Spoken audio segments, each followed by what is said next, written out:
Hello guys, कैसे हो आप सब। उम्मीद हो आप सब अच्छे होंगे। तो हमारे यूट्यूब चैनल एक्सपर्ट एजुकेशन में आप सभी का स्वागत है। अब हम आज से डेली रोज़ाना नई नई वीडियो डालेंगे पढ़ाई से रिलेटेड, जिससे आपके सभी एग्जाम क्लियर हो और आप एक गवर्नमेंट जॉब पा सको। तो पूरी वीडियो देखते रहिए और नई नई वीडियो के अपडेट्स पाने के लिए हमारे चैनल को सब्सक्राइब कीजिए और बगल वाले घंटे को भी दबा दीजिए। और गाइज, डू इट।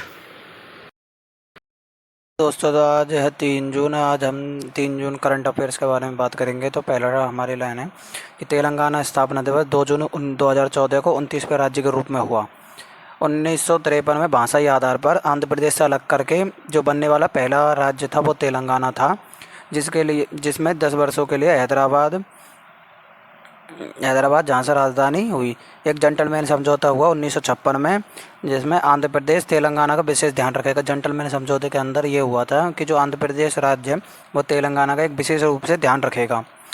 राज्य पुनर्गठन आयोग काजल अली कमीशन ने 7वें जो संविधान संशोधन 1956 में हुआ था उसमें यह था राजस्थान पुनर्गठन आयोग में कि उसमें सदस्य थे 3। काजल अली कमीशन में 3 सदस्य थे और जिसमें 14 राज्य और प्लस 6 केंद्र शासित प्रदेश बने थे। बिग्स India 2022 bag payment airport Hyderabad, और ये भी तेलंगाना में ही, हैदराबाद में यही एयरपोर्ट बना था।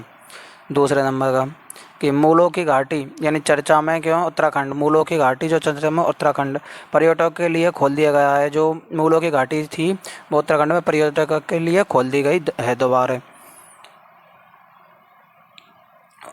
1982 में यूनेस्को ने इसे शामिल किया था।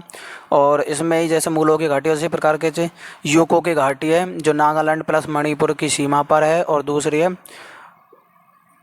पोख्तरा घाटी, यह लद्दाख में।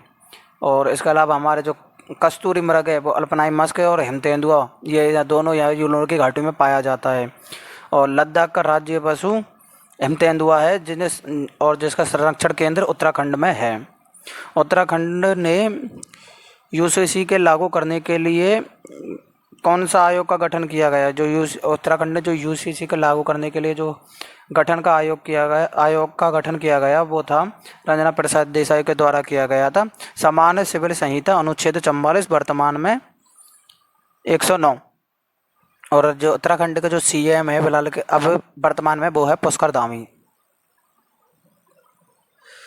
वित्तीय वर्ष 2021-22 में भारत से वस्त्रों के शीर्ष निर्यात गंतव्य प्रदेश यानी जो भारत जो वित्तीय वर्ष जो 21-22 आया उसमें भारत से वस्त्रों को जो निर्यात के लिए सबसे ज़्यादा होने वाला जो देश है वो यूएसए है। भारत निर्यात वस्त्र का जो पेमेंट यानी कितने रुपए में होता है वो है $44.4 बिलियन। और सर्वाधिक निर्यात अमेरिका के द्वारा किया जाता है 27%, और सर्वाधिक निर्यात सूती वस्त्र का होता है 39%।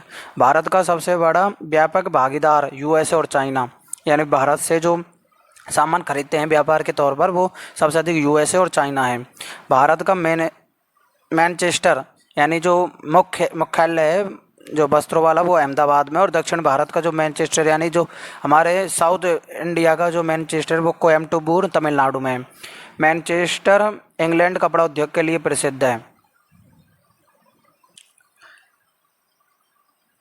Times Higher Education Asia University Ranking 2022, इसमें पहला नंबर जो मिला था वो सिंगुएज यूनिवर्सिटी चीन को मिला था।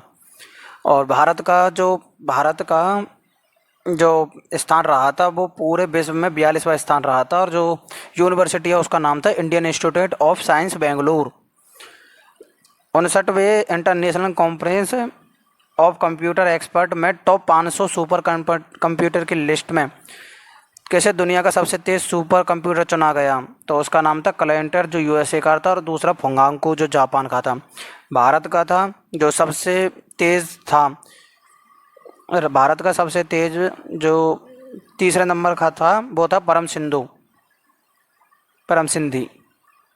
6वें नंबर का पॉइंट कि नागरिक उड्डयन सुरक्षा ब्यूरो यानी नागरिक उड्डयन सुरक्षा ब्यूरो BCAS का महानिदेशक किसको नियुक्त किया गया? तो महानिदेशक जुल्फिकार हसन को महानिदेशक नियुक्त किया गया था। और नागरिक उड्डयन सुरक्षा ब्यूरो की जो स्थापना हुई थी 1978 में पांडे समिति पर स्थापना हुई थी।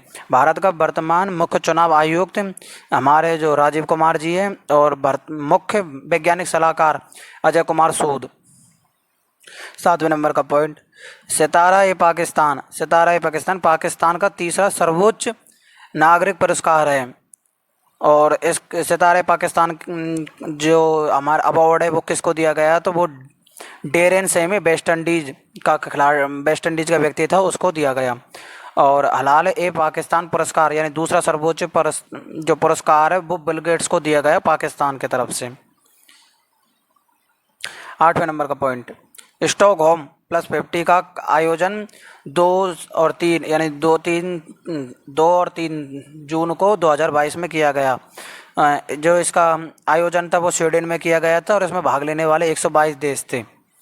50 साल पूरे स्टॉकहोम का सम्मेलन, यानी स्टॉकहोम को पूरे 50 साल हो गए उसका सम्मेलन था और इसका आयोजन स्वीडन में हुआ गया था। और फर्स्ट पर्यावरण दिवस 5 जून को मनाया जाता है 1974 में, जिसका होस्ट यूएसए था। और मॉन्ट्रियल प्रोटोकॉल 1987 में, यह भी 3 जून को ओजोन परत का संरक्षण मॉन्ट्रियल प्रोटोकॉल जो कनाडा में मनाया जाता है। और क्योटो प्रोटोकॉल 1997 में 2005 से लागू किया गया था, जो ग्रीन हाउस गैस को कम करने के लिए किया गया था। अभी हाल फिलहाल में एक हिमारस शब्द जो सुर्खियों में चल रहा है वो इसलिए चल रहा है क्योंकि हिमारस रॉकेट लॉन्च सिस्टम बनाया गया है जो यूएसए ने यूक्रेन को दिया है। और यूक्रेन के जो राष्ट्रपति हैं वो जेलेंस्की हैं और उनकी जो राजधानी है वो कीवी है। ऑपरेशन देवी शक्ति, अफगानिस्तान से भारतीयों को वापस, यानी अफगानिस्तान से जो भारतीयों को वापस लाया गया जिसका ऑपरेशन का नाम था देवी शक्ति। और ऑपरेशन गंगा, इसके थ्रू यूक्रेन से जितने भी भारतीय थे उनको बाहर लाया गया। 10वां और हमारा आज का आखिरी पॉइंट कि भारतीय व्यापार पोर्टल की शुरुआत नई दिल्ली में हुई थी। इसमें वाणिज्य यानी कॉमर्स और उद्योग मंत्रालय के द्वारा जो वर्तमान मंत्री हमारे पीयूष गोयल है, वाणिज्य यानी व्यापार के जो मंत्री है वो पीयूष गोयल थे। और किसान पोर्टल इसकी जो स्थापना हुई थी वो रुकड़ी में हुई थी। और फास्टर एंड स्पेस ये सर्वोच्च न्यायालय पोर्टल, ये तीसरा नंबर का पोर्टल है जो सर्वोच्च न्यायालय में है।